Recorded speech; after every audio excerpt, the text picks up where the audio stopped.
Hey, TechnicallyLew here from Pixel Herd, coming at you with a very late review. I actually finished the game about a week ago, but I've been so ill I haven't found the time to record anything. But now I'm back to the land of the living. Let's get my review on Far Cry New Dawn.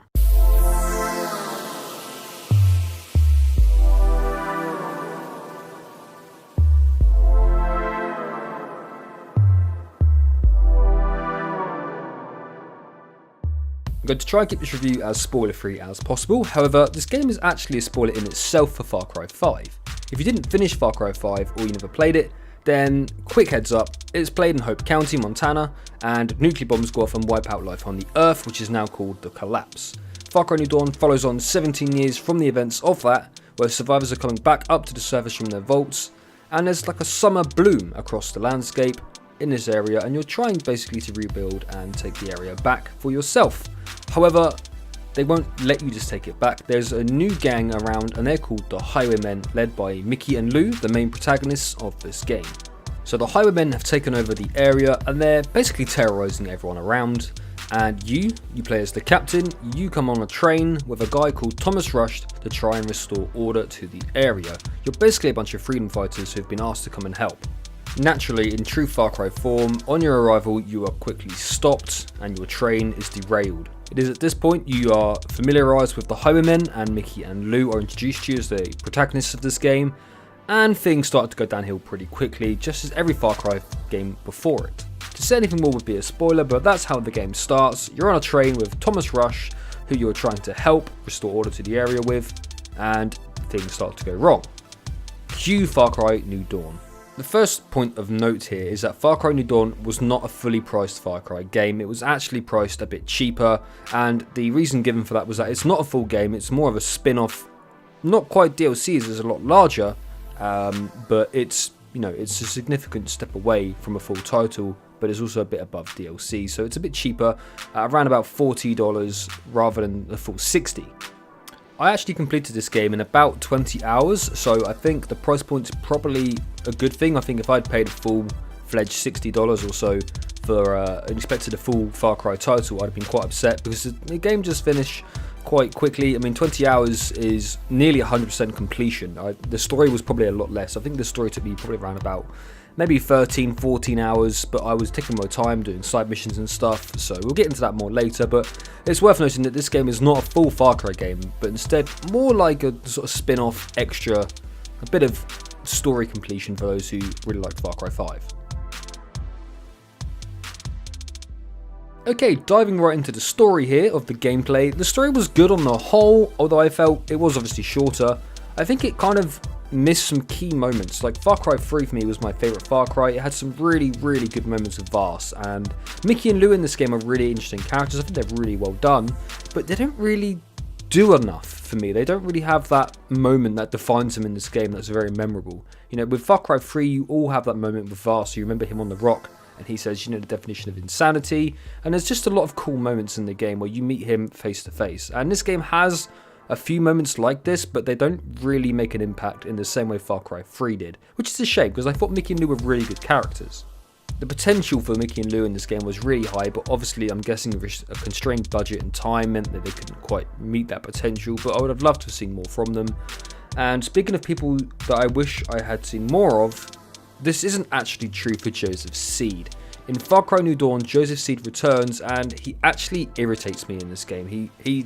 He's very much a different character than how he was in Far Cry 5. He's a little bit more crazy, and it makes sense in terms of character progression for the story. However, his mechanics in the game are just kind of irritating and annoying. They kind of slow the game down artificially with content by making you run from one place to another. You go to a certain camp when you first meet him, to then travel to some other camp, to then go back again, and it just kind of slows everything down for the sake of it. Another returning character from Far Cry 5 you may remember is Nick Rye and Kim Rye. Now, if you don't remember or you didn't play, these were a couple in Far Cry 5 that actually Kim was pregnant at the time, and you helped them basically take back an airfield and help them throughout the story, and eventually get her to a hospital so she can give birth. Well, 17 years later, the child is back, and her name is Carmina Rye, who you meet right at the start of the game. In a sense, she actually saves you, so it's kind of like a weird reciprocation here. If you saved them in the first Far Cry 5 game, and now the daughters come back to save you in this game, which is quite a nice touch, and it's quite cool that they've managed to bring some characters through from Far Cry 5 in a meaningful way. And this is where Far Cry New Dawn actually really shines, is its links back to Far Cry 5. I was initially really worried when they announced Far Cry New Dawn that it was just a rushed game thrown together, reusing assets from Far Cry 5, and this couldn't actually be further from the truth. Naturally, some trees and foliage are the same, and some textures here and there, but on the whole the world looks and feels very, very different. Especially visually, it looks completely different. It's totally overgrown and it looks beautiful. Far Cry 5 looked really good, this game looks even better. And once again, this game really shines when it makes its links back to Far Cry 5. One of the side quests you have is actually to go and collect photos, which actually help you kind of lift the photo up and you look over the scene and it shows you a photograph of what Far Cry 5 looked like in the same spot, and then you overlay it onto where you are now. It looks really cool and it kind of gives a nice shout back to the game, saying, hey look, this is what it used to look like, here's what's changed. It's a really nice nod to the game, and if you were a fan of Far Cry 5, it's a really cool feeling to sort of link back at, oh hey, I remember that, or oh yeah, that character, I remember him. It's just a really nice touch, it's very cleverly done. The game makes no attempt to hide the fact that it's in the same location and map as Far Cry 5 was. It was almost like when Grand Theft Auto 5 linked back to San Andreas with little Easter eggs here and there, and this game does that very well. There will be multiple points in the game where you remember a location you've been in from Far Cry 5 or meet a certain character and think, holy crap, I remember this was really cool, and it's really cool how they've nodded back to it. Just like in Far Cry 5, you can hire a roster of NPCs, or guns for hire, to help you out during the gameplay. Now the dog and the bear cheeseburger from Far Cry 5 are obviously gone, it's 17 years from then, but there is a new dog called Timber and a hog called Horatio.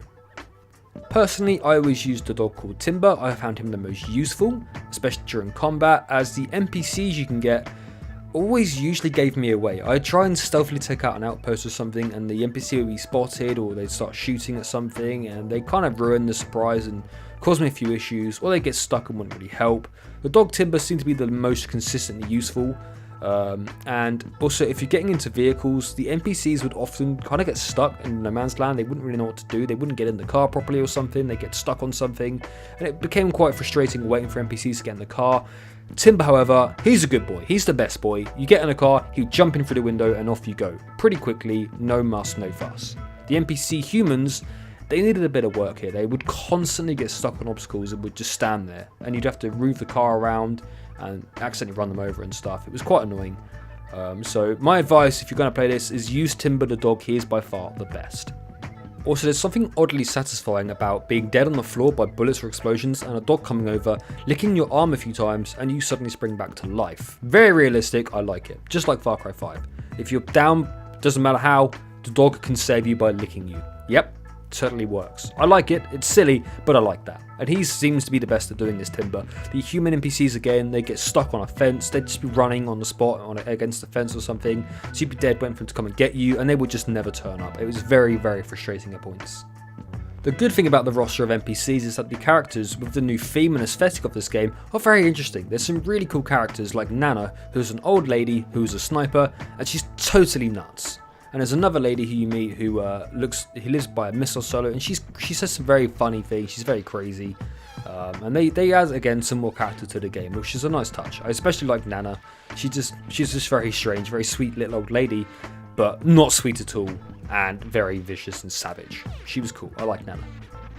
In total, there are 8 guns for hire you can get. Carmina Rai, who you get right from the start, Pastor Jerome, Gina Guerra, the Judge, Nana, Herc Drubman Jr., Timber and Horatio. Timber being the dog I spoke about recently, and Horatio is the hog, which I found quite useless.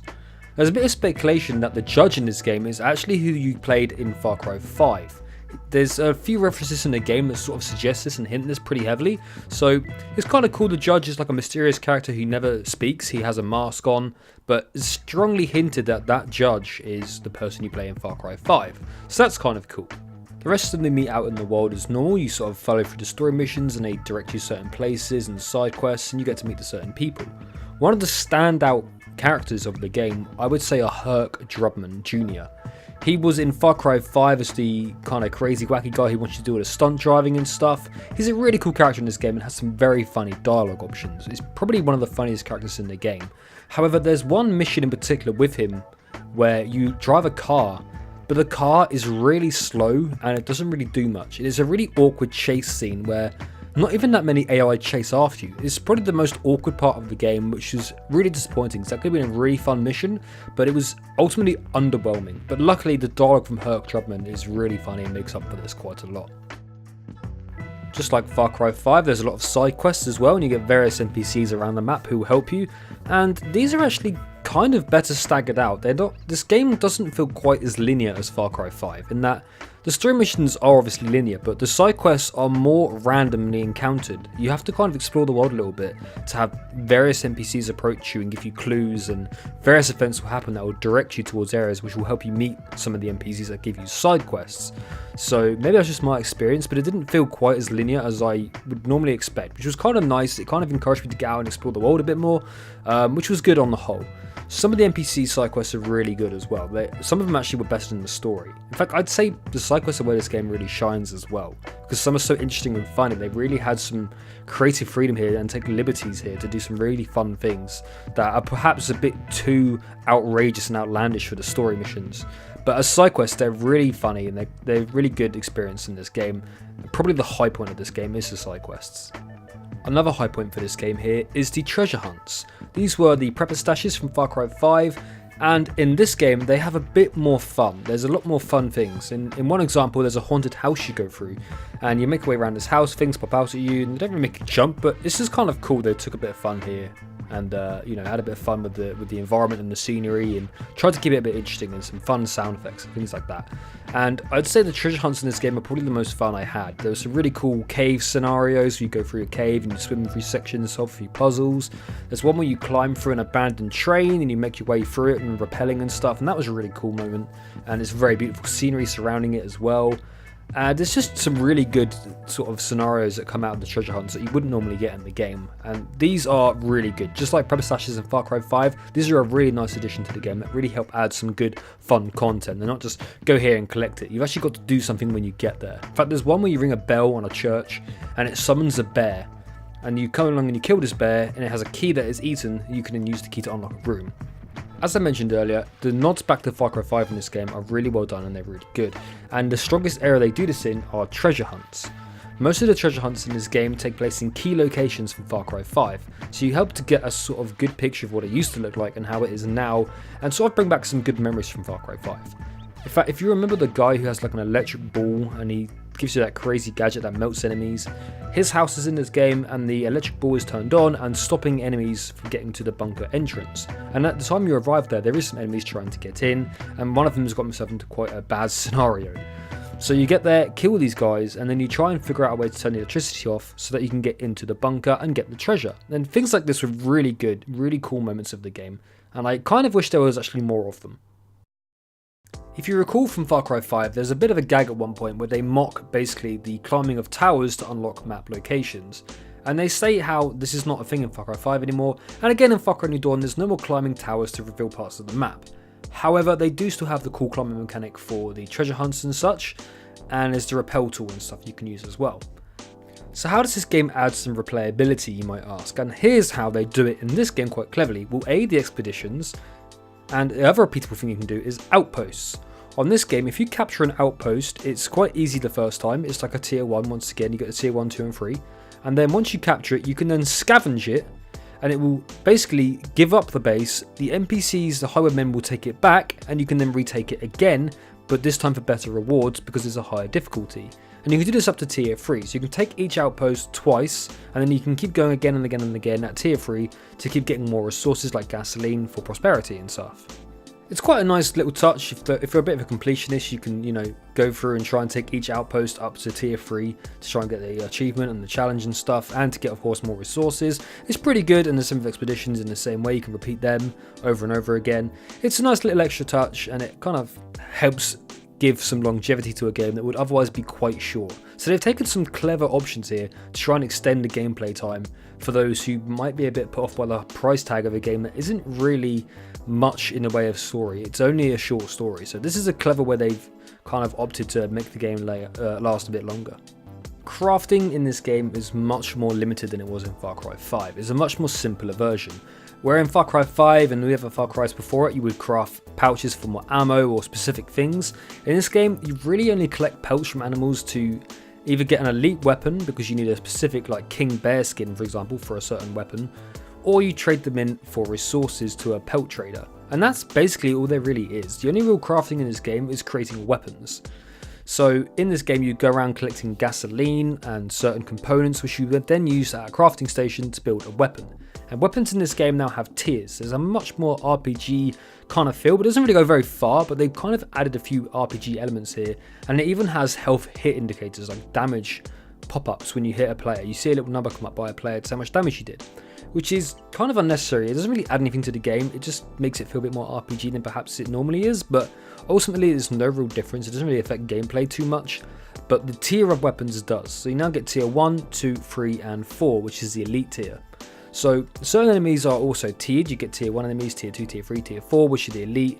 Tier 4 enemies are quite tough. They're very heavily armoured. They take a lot of bullets to take down, unless you get an elite weapon, in which case they're pretty easy to take down pretty quick, especially if you get a really powerful crossbow. So crafting this game, as I said, is not much. There's not much to it really. And instead you have a much bigger focus on your home base prosperity. I'll touch on this a bit more later, but really the key thing here is gasoline is the main thing you need, and it's what you use to upgrade all of prosperity. Otherwise, what you need to do is collect some gun components, certain things from certain areas which are on the map, and you can buy maps as well from prosperity to help you find these things, and in each area, collect components, build weapons, and off you go. And I'd recommend doing this actually earlier on as quickly as you can. The story is much easier if you get the good crafting weapons up straight away. And I'm going to touch on this a bit more later as well. You can kind of farm and get these good weapons pretty quickly by ignoring the story, doing some treasure hunts, looting some gear, or even quicker if you just do expeditions.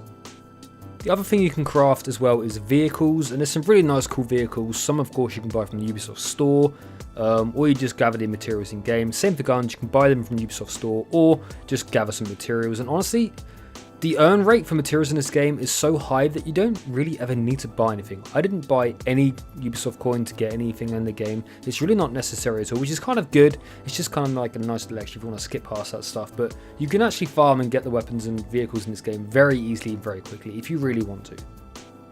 I mentioned earlier how in crafting there's no more creating ammo pouches or things like that. It's mostly just you need a king animal type to get a certain weapon, perhaps the elite weapons, or to trade in for resources. So then you might be asking, well, why bother hunting animals then? What's the point? And again, you can trade them in for materials which you can then use to craft guns.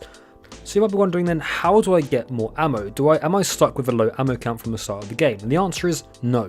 In this game, they had a bit of a problem with Far Cry 5 actually, where perk points you've got all the perks, you're getting points for perks that you can no longer spend.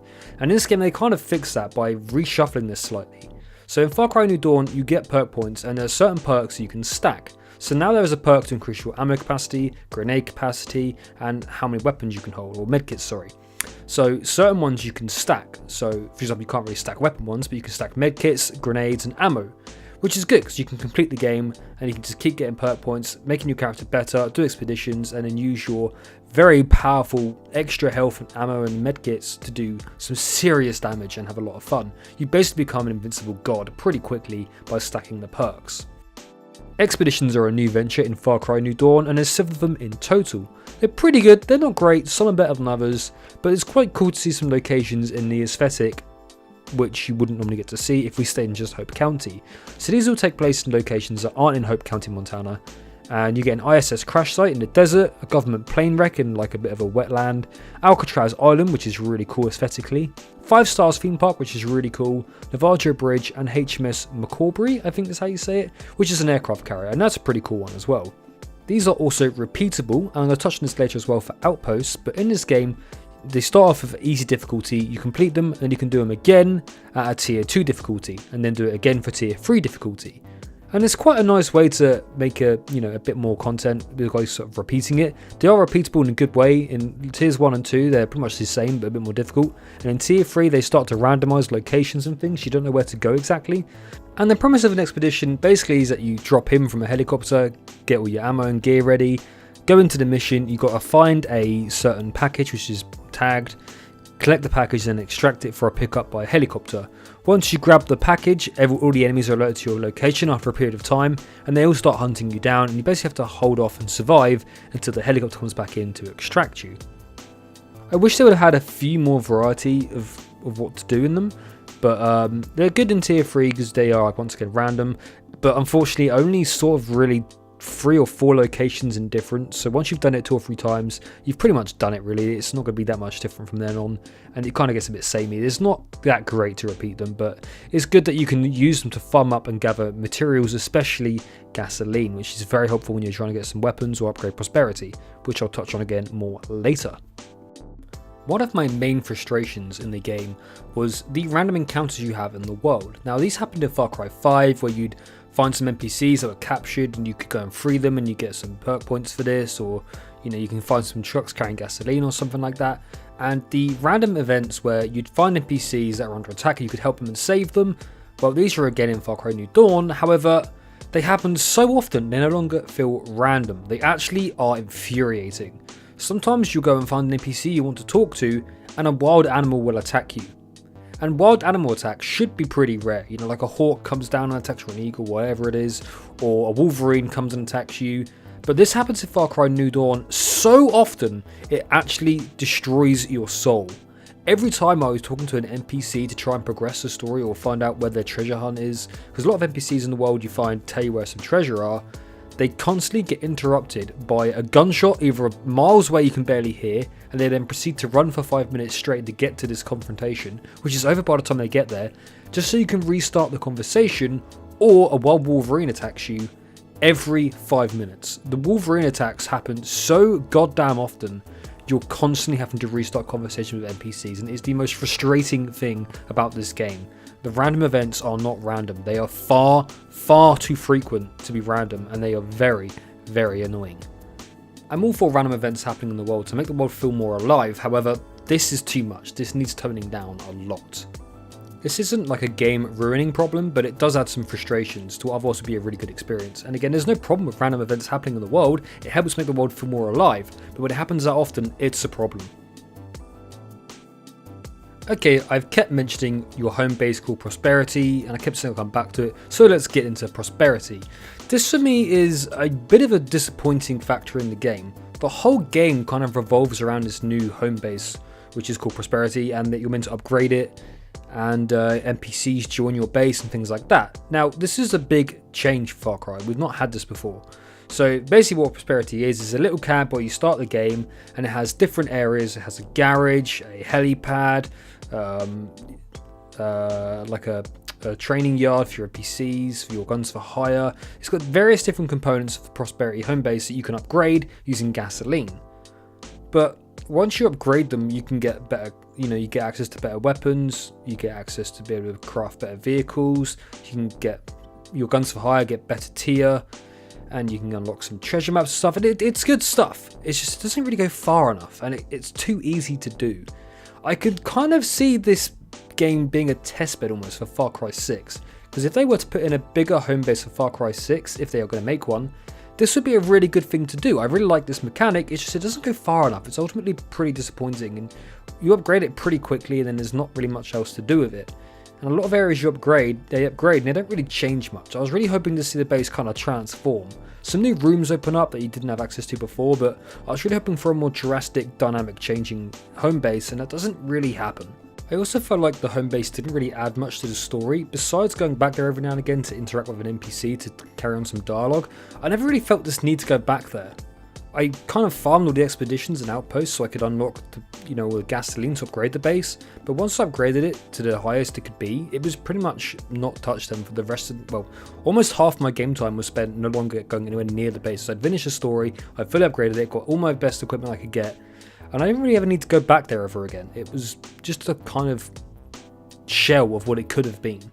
So it was an interesting mechanic, it's just it didn't go far enough. But hopefully it was a good testing bed for them to say, okay, this is good, we can add this to Far Cry 6 and hopefully utilise it to a much better fashion.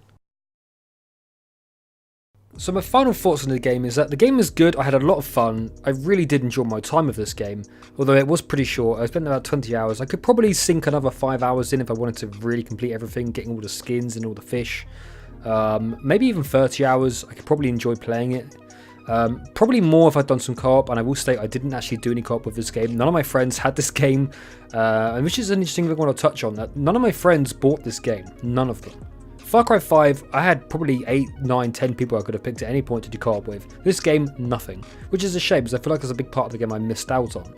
And I didn't really want to go and find some random person to do it with. But it's kind of brings us to an interesting point I'm going to touch on again later. But for the most part, I think this game was really well done. I really like the aesthetics. I think the art team did a great job here. The art direction is fantastic. The graffiti, the style, the sound design, just the whole aesthetic and character of the game is really good. It's the real high point of the game. And I really like the creative freedom they had with this. And the developers said they've been wanting to do a theme like this for a long time, and the ending of Far Cry 5 really gave them an opportunity here, and they took it. I think it's a really good game.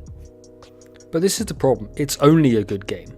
I wouldn't say it's a great game. Far Cry 5 was great because it had a lot of depth to it, but it was a fully fledged product, full price, so you can understand that. But this game, it seems a bit odd that it came out so soon, so suddenly.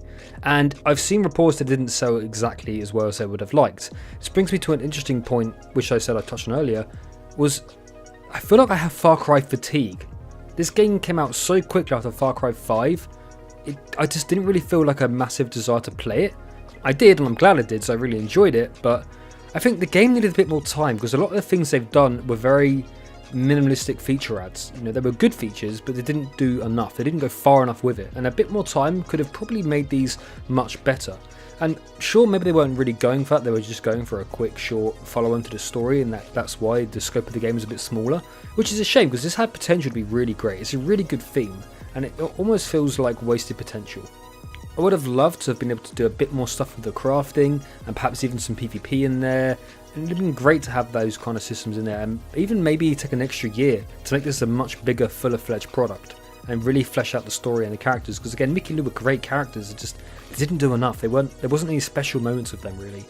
So I would have loved to have seen this game go a little bit further and a bit more time and money sunk into it, because the Far Cry fatigue of it coming out so soon means it's probably not going to get as good a reception, or sales rather, as it should have done, which is a shame, because it's clearly a very good effort. It's very high quality output, but I think the price point is probably still a little bit too high for the end result. But if you're a Far Cry fan, then I'd say it's definitely worth it. If you really like Far Cry, you'll really like this game. It's a very, very good Far Cry game. A bit like Far Cry Primal in a sense, a bit of a spin-off, continuation, but it's a very good game. I just wish they could have done a bit more with some more time, and perhaps release the game in a quieter period where, you know, this came out around the same time as the Division 2 private beta rather, Anthem. You know, there's a lot of stuff coming out at a similar time, which kind of hurts the game a little bit. I said in an upcoming games video we did on the channel, our first video, was that this is very, very similar to Rage 2, and I felt I'd have more fun on Rage 2, and this game may struggle, but do better financially in terms of sales success, because it's a much more known IP, and it's coming out sooner than Rage 2. And I thought Rage 2 is going to struggle because of Far Cry New Dawn. Now, because of the sales of Far Cry New Dawn, it looks like Rage 2 should be okay, as there's enough time between the two, and not enough people really picked up this game, perhaps, to potentially hurt impact on sales of Rage 2. But I thought Rage 2 would blow this one away in terms of gameplay. Well, of course, we don't know yet, we've not played it, but I think this game is set a really high bar, and Rage 2 is going to do well to follow it. If Rage 2 is as fun as this game, it'll be a really good game, especially if it has more content. So all in all, I would give this game probably a 7 out of 10. Very high quality, very good production, just didn't quite go far enough, and you can see why people thought this maybe should have been DLC for Far Cry 5. I think it is a bit too big a change to be DLC, and I think it does warrant a bit more of a higher price point, but maybe it's still a bit too pricey. But overall, if you're a fan of the Far Cry series, definitely pick this game up and give it a go. It's great fun, and you could easily spend 20 hours in it, potentially more if you have some co-op with friends, to get maybe 30-40 hours. I'd reckon 50 hours is probably about the limit you'd hit, unless you really like repeating the same stuff over and over again. But overall, very good game. I would recommend it if you're a fan of the Far Cry series. That about wraps up my review for Far Cry New Dawn. This is a first for me. I've never really done a proper formal review of a game like this before for YouTube. So if you have constructive feedback, please do let me know in the comments. I would love to hear some criticism, if it's positive at least. Don't just call me an idiot. I know I'm an idiot, I don't need you to tell me that. But if you have some ideas, you know, oh hey, you didn't touch on this much, could you touch on this more perhaps in future, or you know, I'd like to know about this or something. Of course I'll reply in the comments if there's anything specific you want to know that I've missed or not touched on. And again, feedback is always welcome. I'd love to obviously improve myself and the quality of the stuff I produce for this channel. I hope you enjoyed the video anyway, and if you did, please do consider giving it a like. If you didn't, of course, drop it a dislike, that's fine too. That counts as feedback for me, and hopefully I've helped to help you make a informed decision about this game. If you do pick it up or you have already played it and you liked it, let me know. I'd love to know what your favourite parts of the story were and things like that. But until next time, thank you for watching the video, and we'll catch you very soon on the Pixel Herd YouTube channel.